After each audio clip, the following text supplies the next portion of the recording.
Supreme court ने आवारा कुत्तों के काटने से होने वाली मौतों और चोटों पर कड़ा रवैया अपनाया है। सुप्रीम कोर्ट ने कहा कि कुत्तों के काटने की घटनाओं पर राज्य सरकारों को भारी मुआवजा देना होगा। इसके साथ ही डॉग लवर्स और फीडिंग करने वालों को भी उनकी भी जवाबदेही तय की जाएगी।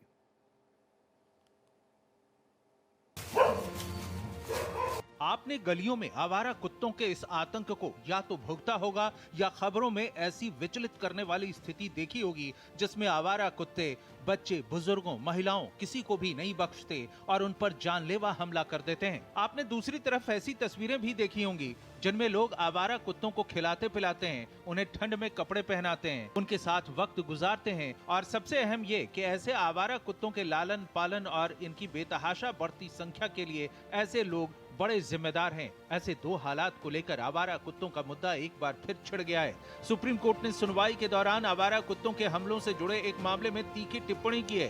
कोर्ट ने सवाल किया है कि जब सड़कों पर आवारा कुत्तों के हमले से बच्चे और बुजुर्ग नागरिक मारे जाते हैं या घायल होते हैं तो इसके लिए किसे जिम्मेदार ठहराया जाना चाहिए।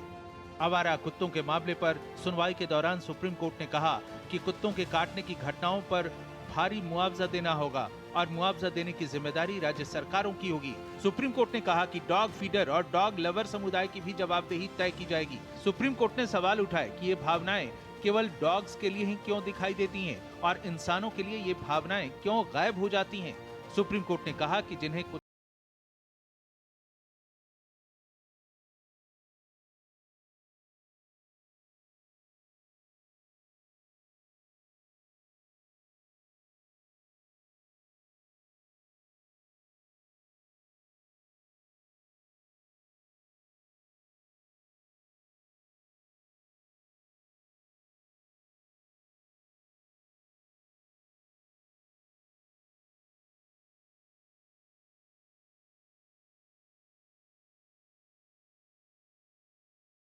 हूँ, लेकिन अब मुझे ना अब डर लगने लग गया है कि शायद हम लोग गलत काम कर रहे थे। डॉग्स को फीडिंग करा के या एनिमल्स को हम खाना खिलाते हैं तो शायद हम गलत काम कर रहे हैं। मतलब हमें इतना टॉर्चर हो रहा है हम इस टाइम पे कि हमें खुद को अंदर से ये लगने लग गया कि हम क्या गलत काम कर रहे थे। हम तो अपने सुकून के लिए काम कर रहे हैं, लेकिन हमें ये जो माहौल बना दिया गया, आज चौथा दिन है, हमें इतना ज़्यादा हम लोग टॉर्चर हो रहे हैं इस चीज़ को कि हम क्या गलत काम कर रहे थे। ऐसा नहीं होना चाहिए। कभी ये कह रहे हैं एयरपोर्ट से हटाइए, आज इन्होंने बोल दिया एयरपोर्ट से हटाइए, पार्क से हटाइए। क्या इनको यहाँ इस धरती पर रहने का हक नहीं है?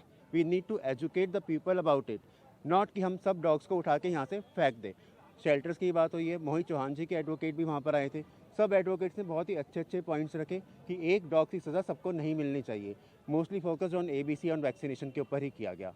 तो हमें पूरी उम्मीद है कि जस्टिस साहब बिल्कुल अच्छा फैसला करेंगे, इनके हित में ही करेंगे, क्योंकि एक की पनिशमेंट सबको नहीं मिलनी चाहिए। एनिमल बर्थ कंट्रोल रूल्स 2023 का धज्जियां उड़ा रखी है। कोई भी रूल देख लीजिए आप, हमारे पास में 5 शहरों की RTIs हैं। पांचों शहर आगरा, जयपुर, इंदौर, लखनऊ और नोएडा, पांचों के पांचों शहरों के अंदर में रूल्स के वायलेशंस हो रहे हैं। यदि एनिमल बर्थ कंट्रोल रूल्स के सारे पॉइंट्स का सख्ती से पालन होता है तो हमारे इंदौर शहर में ओल्ड पलासिया में 0 डॉग बाइट के साथ जी रहे हैं। Public awareness is the key. अलग अलग प्रॉब्लम का अलग अलग सॉल्यूशन है। छोटे बच्चों को काटता है, उसका सॉल्यूशन है कि बच्चों को, पेरेंट्स को एजुकेट करा जाए। दूसरी तरफ सुप्रीम कोर्ट ने इस बारे में कहा है कि आवारा कुत्तों की यह समस्या 1000 गुना बढ़ चुकी है। शीर्ष अदालत ने कहा कि हम सभी वकीलों से अनुरोध करते हैं कि वे हमें केंद्र, राज्य सरकार और अन्य संबंधित निकायों की जवाबदेही तय करने दें। कोर्ट की इस टिप्पणी ने कई पीड़ितों के जख्मों पर मरहम की तरह काम किया होगा। आने वाले वक्त में इस बड़ी समस्या से निजात की उम्मीद तेज हो गई है।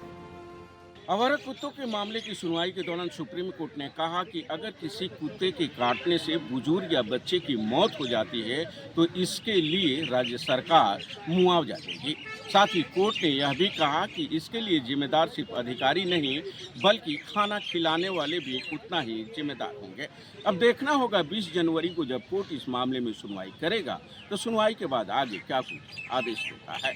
भारत एक्सप्रेस के लिए कैमरा पर्सन विक्रांत शर्मा के साथ गोपाल कृष्ण।